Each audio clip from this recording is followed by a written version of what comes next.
Hi.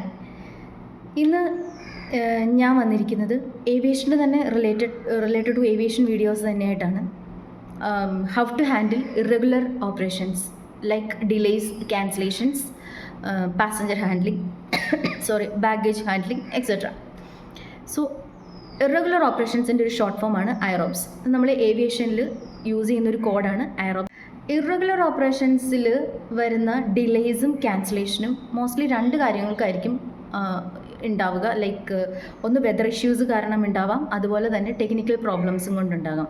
പിന്നെ cabin crew ഷോർട്ടേജും കാരണം ഇങ്ങനെയുള്ള ഒരു ഇഷ്യൂസ് ഉണ്ടാവാനുള്ള ചാൻസ് ഉണ്ട്. ഈ ടെക്നിക്കൽ ഇഷ്യൂസിൻ്റെ ഭാഗത്തെന്ന് പറയുന്നത് അത് എഞ്ചിനീയറിംഗ് ഡിപ്പാർട്ട്മെൻറ്റ്സ് ആയിരിക്കും സോർട്ട് ഔട്ട് ചെയ്യുന്നത്. നമുക്കതറിയാം, എഞ്ചിനീയറിംഗ് ഡിപ്പാർട്ട്മെൻറ്റ്സ് ലൈക്ക് അവർക്കറിയാം ഇത് എത്ര നേരം കൊണ്ട് സോർട്ട് ഔട്ട് ചെയ്യാൻ പറ്റും, എന്ത് പ്രശ്നം കൊണ്ടാണ് ഉണ്ടാവുന്നത് എന്നുള്ളത് എഞ്ചിനീയറിംഗ് ഡിപ്പാർട്ട്മെൻറ്റ്സിന് മനസ്സിലാകും. സോ നമുക്ക് ഏകദേശം ഒരു ടൈം നമുക്ക് പാസഞ്ചേഴ്സിനോട് പറയാൻ പറ്റും. ഇഫ് ലൈക്ക് ഡിലേ കൂടുകയാണെന്നുണ്ടെങ്കിലോ അല്ലെങ്കിൽ ക്യാൻസൽ ആകുകയാണെന്നുണ്ടെങ്കിലും നമുക്ക് പാസഞ്ചറിനോട് കൺഫേം ആയിട്ട് പറയാൻ പറ്റും if it is technical delays. അതല്ലാതെ വെതർ ഇഷ്യൂസിലേക്ക് പോയി കഴിഞ്ഞാൽ വെതർ ഇഷ്യൂസ് നമുക്ക് ഒരു പരിധി വരെ നമുക്ക് പറയാൻ പറ്റത്തുള്ളൂ. കാരണം എന്തെന്ന് വെച്ചാൽ ഇത് അൺപ്രഡിക്റ്റബിൾ ആണ്. Weather issues is always unpredictable. നമുക്ക് പറയാൻ പറ്റില്ല. ചില സമയത്ത് വെള്ളപ്പൊക്കം ഉണ്ടാകുന്ന ടൈമിൽ ഒരു 2018 വെള്ളപ്പൊക്കം ഉണ്ടായ സമയത്ത് നിങ്ങൾക്കറിയാം നമ്മുടെ എയർപോർട്ട് തന്നെ കണ്ടിന്യൂസ് ആയിട്ട് ക്ലോസ് ഇടേണ്ട അവസ്ഥ വരെ ഉണ്ടായിട്ടുണ്ട്. ഇതുപോലെ തന്നെ ചെറുതായിട്ടൊരു മഴ പെയ്ത് കഴിഞ്ഞാൽ പല സ്ഥലങ്ങളിലും മുംബൈ, ചെന്നൈ പോലെയുള്ള സ്ഥലങ്ങളിൽ മഴ പെയ്ത് കഴിഞ്ഞാൽ അവിടെ വെള്ളം പൊങ്ങി കഴിഞ്ഞ് കഴിഞ്ഞാൽ ഫ്ലൈറ്റ് എടുക്കാനായിട്ട് ഭയങ്കര ബുദ്ധിമുട്ടായിരിക്കും. സോ ഞാൻ പറഞ്ഞു വന്നത് വെതർ ഇഷ്യൂസിനെയാണ്. വെതർ ഇഷ്യൂസ് ഇതൊരു അൺപ്രഡിക്റ്റബിൾ ആയിട്ടുള്ളൊരു കാര്യമാണ്. അപ്പോൾ നമുക്ക് ഫ്ലൈറ്റ് എപ്പോൾ ലാൻഡ് ചെയ്യാൻ പറ്റുമെന്നോ എപ്പോൾ ടേക്ക് ഓഫ് ചെയ്യാൻ പറ്റുമെന്നോ നമുക്ക് അവിടെ പറയാനായിട്ട് പറ്റത്തില്ല.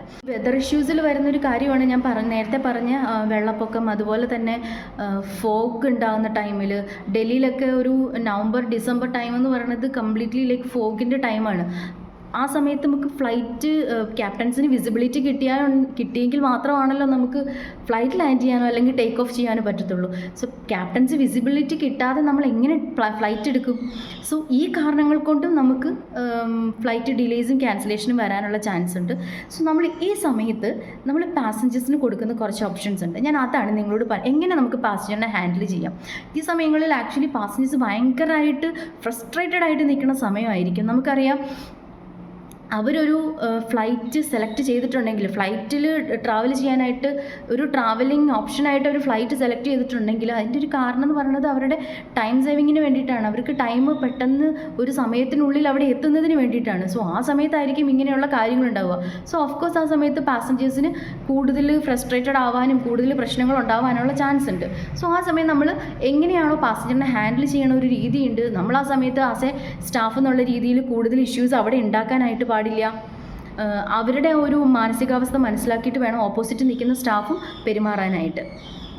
അപ്പോൾ ഇങ്ങനെ ഒരു സാഹചര്യം വന്നു കഴിയുമ്പം എയർലൈൻസിൻ്റെ സൈഡിൽ നിന്ന് നമ്മൾ കൊടുക്കുന്ന ഒരു രണ്ട് ഓപ്ഷനാണ് റീഫണ്ട് കൊടുക്കുക എന്നുള്ള ഒരു ഓപ്ഷനും അതുപോലെ തന്നെ അതർ എയർലൈൻസിലേക്ക് മൂവ് ചെയ്യുക എന്ന് പറയുന്നതും. ഇതിൽ അതർ എയർലൈൻസിലേക്ക് മൂവ് ചെയ്യുക എന്ന് പറയുന്നത് നമുക്ക് ഇപ്പോൾ ദുബായ്ക്ക് പോകുന്ന ഒരു ഫ്ലൈറ്റ് ആണെന്നുണ്ടെങ്കിൽ, അതാണ് ഡിലേ ആക്കുന്നുണ്ടെങ്കിൽ സെയിം ദുബായ്ക്ക് പോകുന്ന വേറെ ഏതെങ്കിലും കുറേ എയർലൈൻസ് ഉണ്ടാകും. നമ്മൾ അവരുമായിട്ട് കോൺടാക്റ്റ് ചെയ്തിട്ട് ഈ പാസഞ്ചറിനെ നമ്മൾ അതിലേക്ക് മൂവ് ചെയ്യും. സോ ഇതാണ് അതർ എയർലൈൻസ് ഓപ്ഷൻ എന്ന് പറയുന്നത്. ഇഫ് അവിടെ സീറ്റ് അവൈലബിൾ ആണെങ്കിൽ മാത്രമേ നമ്മളിത് ചെയ്തു കൊടുക്കത്തുള്ളൂ. സീറ്റ് അവൈലബിൾ അല്ല എന്നുണ്ടെങ്കിൽ നമുക്ക് അതും ചെയ്യാൻ പറ്റത്തില്ല. അതുപോലെ തന്നെ ഒരു ഓപ്ഷനാണ് റീഫണ്ടബിൾ എന്ന് പറയുന്നത്. ഈ ഫ്ലൈറ്റ് ക്യാൻസലേഷൻ ആവുകയോ അതല്ല ഫ്ലൈറ്റ് 2 മണിക്കൂറിൽ കൂടുതൽ ഡിലേ ചെയ്യുകയാണെന്നുണ്ടെങ്കിൽ നമുക്ക് ഈ പാസഞ്ചറിന് ഫുൾ റീഫണ്ട് കൊടുക്കാനായിട്ട് പറ്റും. അത് DGCA റൂളാണ് ആക്ച്വലി. പാസഞ്ചറിന് if the flight is getting more than 2 hours delay or the flight is getting cancel, നമ്മൾ പാസഞ്ചറിന് ഫുൾ റീഫണ്ട് കൊടുത്തിരിക്കണം. ഇത് DGCAയുടെ റൂളാണ്. സോ ഈ രണ്ട് ഓപ്ഷനാണ് നമ്മൾ ആക്ച്വലി പാസഞ്ചറിന് കൊടുക്കുന്നത്. ഇത് ഓപ്ഷൻസ് ആണ്. ഈ ഓപ്ഷൻസ് അല്ലാണ്ട് നമ്മളൊരു സ്റ്റാഫ് എന്നുള്ള രീതിയിൽ നമ്മൾ ചെയ്യേണ്ട കുറച്ച് കാര്യങ്ങളുണ്ട്. നമുക്കറിയാം പാസഞ്ചർ ഏത് മാനസികാവസ്ഥയിലാണ് നിൽക്കുന്നത് എന്നുള്ളത്, അല്ലേ? അപ്പോൾ ആ സമയത്ത് കൂടുതൽ പാസഞ്ചറിൻ്റെ ഓപ്പോസിറ്റ് നിന്ന് പാസഞ്ചർ പറയുന്നതിനൊപ്പം നമ്മൾ തിരിച്ച് പറയാതെ മാക്സിമം അവരെ ഒന്ന് കൂളാക്കാനായിട്ട് നമ്മൾ നോക്കണം, അവരെ സപ്പോർട്ട് ചെയ്യാനായിട്ട് നോക്കണം. പിന്നെയുള്ളതാണ് cabin crew shortage. Cabin crew shortage കാരണം ഡിലേസ് ഉണ്ടാവാനുള്ള ചാൻസ് വളരെ കുറവാണ്.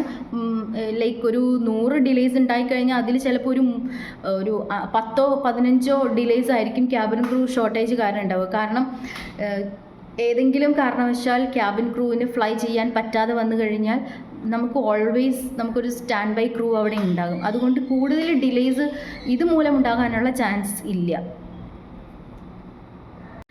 അടുത്തതാണ് ബാഗേജ് ഹാൻഡ്ലിങ്. ഈ ബാഗേജ് ഹാൻഡ്ലിങ്ങിൻ്റെ ഇഷ്യൂസ് നോർമലി കൂടുതലും വരുന്നത് അറൈവൽ ഏരിയസിലായിരിക്കും. അറൈവൽ സൈഡിൽ പാസഞ്ചർ ലാൻഡ് ചെയ്ത് കഴിയുമ്പം ലഗേജ് മിസ്സാവുകയോ അല്ലെങ്കിൽ ലഗേജിനുള്ളിൽ ഐറ്റംസ് എന്തെങ്കിലും നഷ്ടപ്പെടുകയോ ചെയ്യുക, അതുപോലെ ബാഗ് ഡാമേജ് ആവുക, ഇങ്ങനെയുള്ള സിറ്റുവേഷൻസിൽ നമ്മൾ എയർലൈൻസിൻ്റെ ഭാഗത്തു നിന്നും കൊടുക്കുന്ന ഓപ്ഷൻസാണ്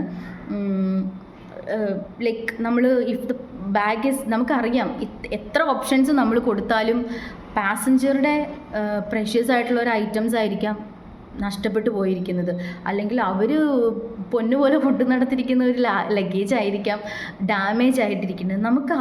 നമുക്ക് ലൈക്ക് റീപ്ലേസ് ചെയ്യാൻ പറ്റത്തില്ല, നമുക്കറിയാം അത് റീപ്ലേസ് ചെയ്യാൻ പറ്റില്ല എന്ന്. പക്ഷെ നമ്മൾ എയർലൈൻസിൻ്റെ ഭാഗത്തു നിന്നും നമ്മളൊരു സോറി പറഞ്ഞ് നമുക്ക് അവരുടെ അടുത്തൊരു എന്താ പറയുക സോറി പറയുക എന്നുള്ളൊരു ഓപ്ഷൻ മാത്രമേ ഉള്ളൂ.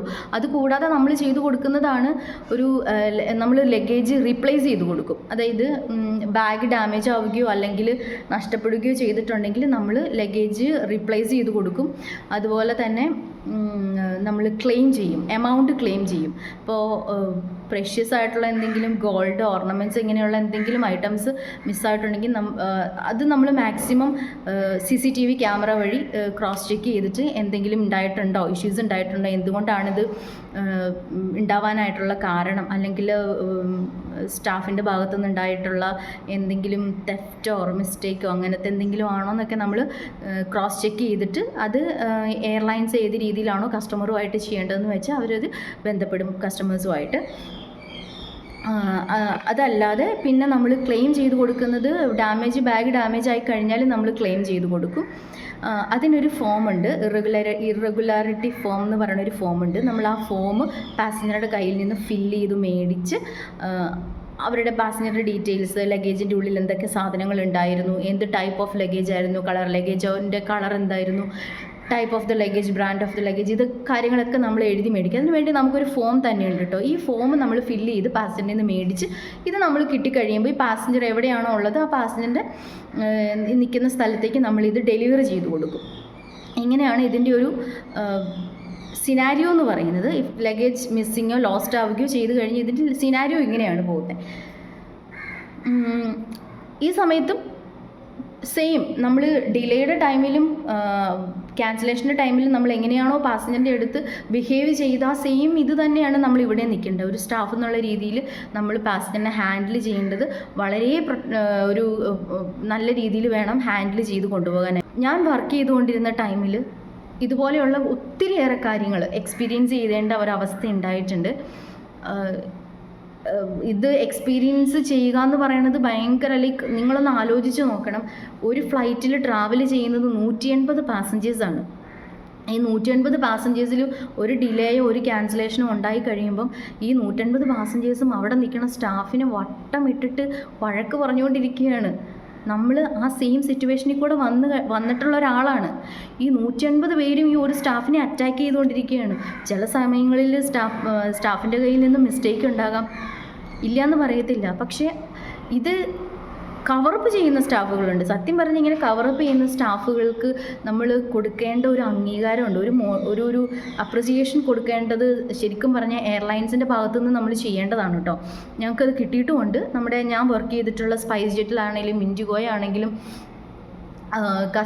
ഏതെങ്കിലും സ്റ്റാഫുകൾ ഇങ്ങനെ ഒരു സിറ്റുവേഷനിൽ കൂടെ ഗോ ത്രൂ ചെയ്ത് കഴിയുമ്പം നമ്മൾ അവർക്ക് നമ്മുടെ ബ്രീഫിംഗ് ടൈമിൽ നമ്മളൊരു അപ്രിസിയേഷൻ കൊടുക്കും, ഒരു ക്ലാപ്പ് കൊടുക്കും, അല്ലെങ്കിൽ ലൈക്ക് നമ്മുടെ മന്ത്ലി ഒരു ബ്രീഫിംഗ് ടൈമിൽ അവർക്ക് കൊടുക്കേണ്ട ഒരു ഗിഫ്റ്റ്, അങ്ങനെയുള്ള കാര്യങ്ങളൊക്കെ നമ്മൾ ചെയ്തു കൊടുക്കും. ശരിക്കും അങ്ങനെ കൊടുക്കുമ്പോൾ ഒരു സ്റ്റാഫ് എന്നുള്ള രീതിയിൽ നമുക്ക് അവിടെ നിൽക്കാനായിട്ട്, നമുക്ക് പിന്നെയും വർക്ക് ചെയ്യാനായിട്ടുള്ള ഒരു മോട്ടിവേഷൻ ഉണ്ടാകും, അല്ലെങ്കിൽ ഒരു എൻകറേജ്മെൻറ്റ് കിട്ടും. സോ ഇപ്പോൾ ഞാൻ പറഞ്ഞതൊക്കെ എൻ്റെ ഒരു എക്സ്പീരിയൻസ് വെച്ചാണ്, എങ്ങനെയാണ് സ്റ്റാഫിൻ്റെ അടുത്ത് നമ്മൾ അല്ലെങ്കിൽ പാസഞ്ചറിൻ്റെ അടുത്ത് ബിഹേവ് ചെയ്യേണ്ടത്, അതുപോലെ തന്നെ എയർലൈൻസിൻ്റെ ഭാഗത്ത് നിന്നും പാസഞ്ചറിന് കൊടുക്കേണ്ട ഓപ്ഷൻസ് എന്തൊക്കെയാണെന്നൊക്കെ ഉള്ളതാണ് ഇപ്പോൾ ഞാൻ പറഞ്ഞു വന്നത്. സോ ഞാൻ ഈ പറഞ്ഞ കാര്യങ്ങൾ എൻ്റെ ഒരു എക്സ്പീരിയൻസ് വെച്ചിട്ടും അതുപോലെ തന്നെ എയർലൈൻസിലേക്ക് കയറാൻ പോകുന്ന എൻ്റെ സ്റ്റുഡൻസിനും വേണ്ടിയിട്ടാണ് ഞാൻ ഈ കാര്യങ്ങളൊക്കെ പറഞ്ഞിരിക്കുന്നത്. സോ അതുപോലെ തന്നെ കസ്റ്റമേഴ്സ് ഇവർക്ക് ചില കസ്റ്റമേഴ്സിന് പല കാര്യങ്ങളും അറിയത്തില്ല, ലൈക്ക് എന്തുകൊണ്ടാണ് ഇങ്ങനെ ഡിലേ വരുന്നത്, ക്യാൻസലേഷൻ വരുന്നത് എന്നുള്ള ഒരു സാധാരണക്കാരായ ആൾക്കാർക്ക് അവർക്ക് അറിയില്ലായിരിക്കും. സോ അവർക്ക് വേണ്ടിയിട്ടുള്ളതാണ് ഞാനിപ്പോൾ എനിക്കറിയാവുന്ന കുറച്ച് കാര്യങ്ങൾ ഞാൻ പറഞ്ഞിരുന്നത്. നിങ്ങൾക്ക് ഞാൻ പറഞ്ഞ കാര്യങ്ങൾ ഇഷ്ടപ്പെട്ടു എന്ന് വിശ്വസിക്കുന്നു. Thank you so much.